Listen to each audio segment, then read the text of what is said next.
Welcome back to Criminals Hate Me. It's the true crime podcast that criminals don't want you to watch. And today we're diving into something that I found in Kaden's 2-hour police interview. If you haven't seen that interview, it is here on my channel. Just look up Criminals Hate Me and look through videos, and it's my most popular video, okay?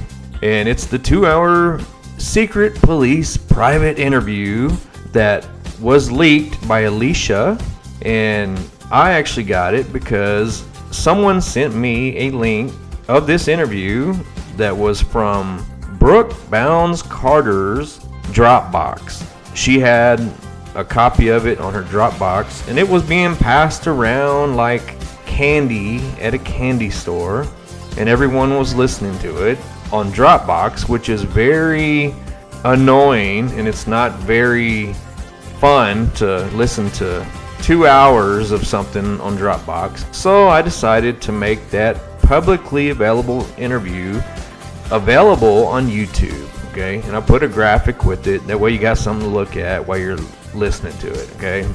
I told you guys that I found something in that interview that I found very interesting, and I'm going to play that clip for you today. It's a clip from that 2-hour interview, and it's just about 2 minutes long. So it's something that Kaden says that's very, very interesting in those 2 minutes, okay?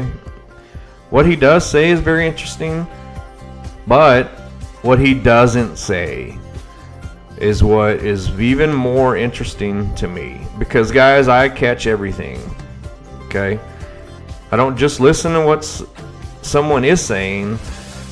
I'm looking for what they're not saying, okay? And there's something that he does not mention, and once you look at the timeline that he lays out, it doesn't leave any time for it to happen, or any situations or circumstances for it to make sense for it to have happened. And that's why I want y'all to listen. And then after we listen to this 2-minute interview, I'm going to come back and I'm going to break it down, and I'm going to explain to you guys what it is that he doesn't mention, and I'm going to explain to you at the end of this video why it is so important, okay?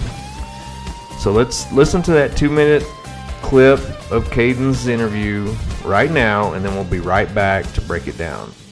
Sunday morning, I was left alone at the house with Logan, Avery, Carter, and Jasmine. We were all there, and they, Jack, Brylan, Sweat, Isaac, Rojas, and I think, Noah, they all went back to Duncan to grab more beer and do some stuff. I don't know why they didn't take me with them. I got left at the house, but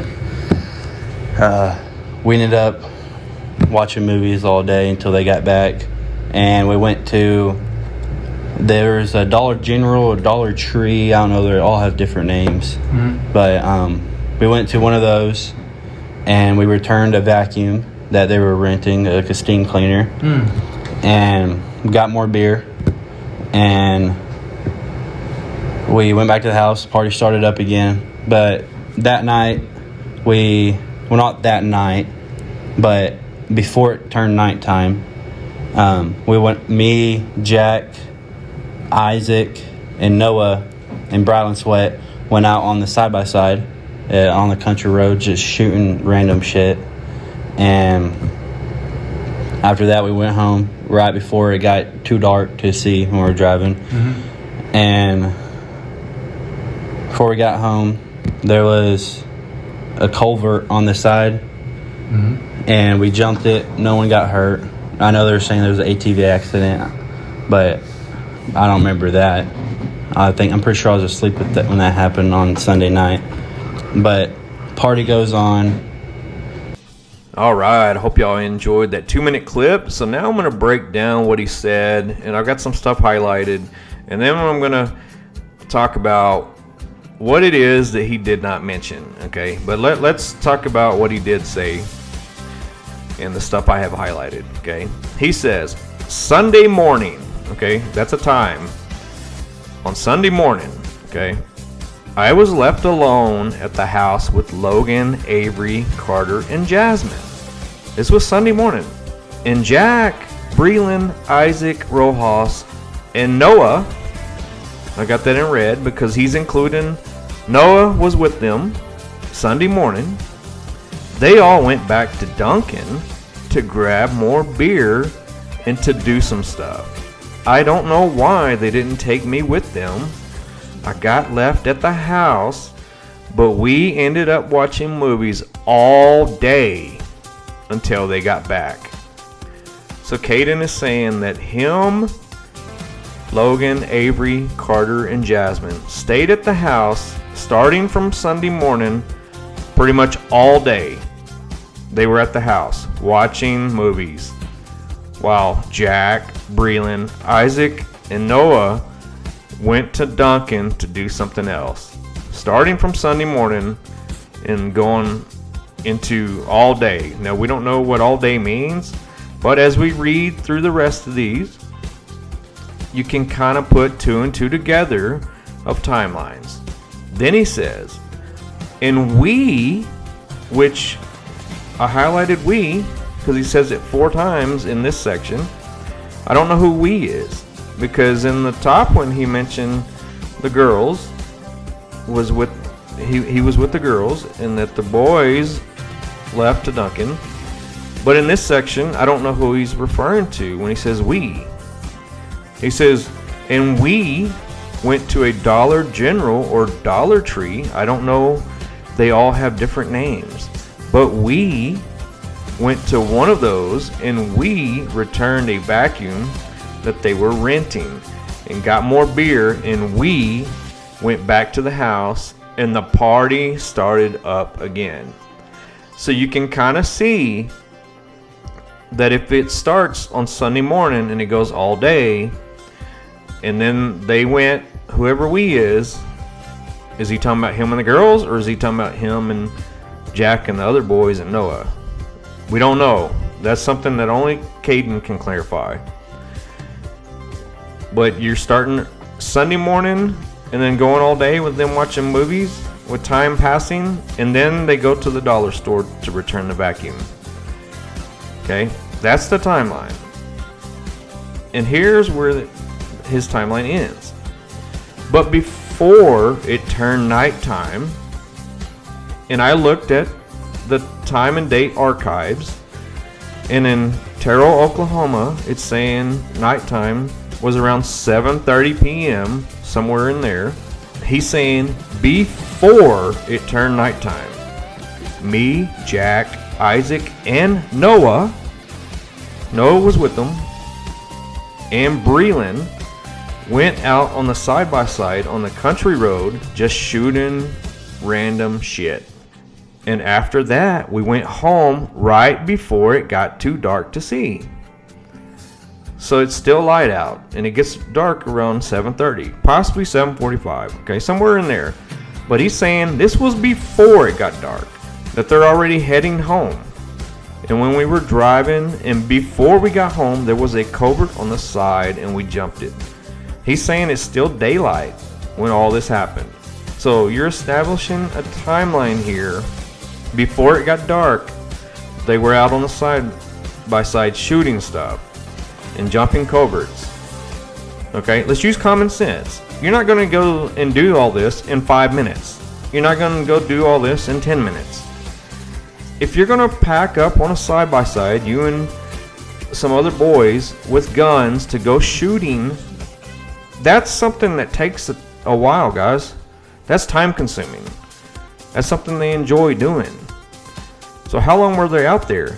An hour? 45 minutes? So they were out there quite some time. They had to have been.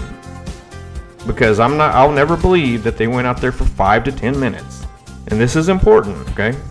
Very important. And this is the reason that I'm pointing all this out and highlighting stuff. But it's showing in the morning, on Sunday morning, Noah was there. And he was with the other boys. And they went to Duncan to do something. And then at the end of the day, before it got dark, Noah was with the boys and Jack when they went on the side-by-side to go shoot stuff and jump coverts. So the day starts with Noah, the day before it gets dark ends with Noah. That's our timeline. So here's the point of me making this video. Here's the questions that I have. This is what Kaden did not mention. Because everyone is saying that Noah left the party house Sunday in his truck, left it at home, and got picked up and got a ride back at 7 p.m. Something is off about that. I don't know what, and I don't know why. I don't know why it's a big deal for the whole truck thing, but it seems like, I'm going to show y'all why I think it's a big deal, but I don't know why it's such a big deal for no one to be talking about the truck situation in more details, okay? Because here's the question. When does the part of the day happen where Noah gets in his truck and goes home? Kaden did not mention that part at all. And Kaden is saying he was at the party house Sunday morning all day long watching movies with him and the girls. They only left for a little bit to go to a dollar store to return a vacuum. What's that take, 15, 20 minutes? Okay, so he does not mention anything about Noah leaving and taking his truck home. He mentions nothing about that. Okay, so when does the part of the story happen when Noah gets driven back to the party? I worded it weird in my question, but what I meant to say was, when does anyone mention that Noah is being driven back to the party? Okay, I'm seeing stories that people are saying some guy brought Noah around 7, but why doesn't Kaden mention anything about that? Why doesn't he mention that they were waiting on Noah to come back to the party, or for someone to go get him, or whatever? Why didn't Kaden mention that Noah left and he didn't want to be there and all of that? I can't find that anywhere. I can find it in other places, like in Facebook posts, and if I ask somebody, they'll tell you, oh yeah, Noah took his truck home, it had an oil leak, and then they called him and begged him to come back and had somebody pick him up. Why doesn't Kaden mention that? That's a big deal, guys. Kaden's pointing out every detail in this story. Getting up Sunday morning, watching movies while the boys go to Dunkin' to do something, then going to the dollar store, returning a vacuum, then getting on the side-by-side, shooting shit, jumping a culvert. Kaden is breaking down everything, every detail. But when it comes to the truck thing, he's saying nothing about it at all. So I'm confused. I don't understand it. Maybe there's something to it. Maybe there isn't. But I think that every detail matters, especially when you're trying to solve a case like this that no one can solve. Every detail matters. And that leads me to this. This is why I'm making such a big deal about the truck, okay? Let me show you the problem.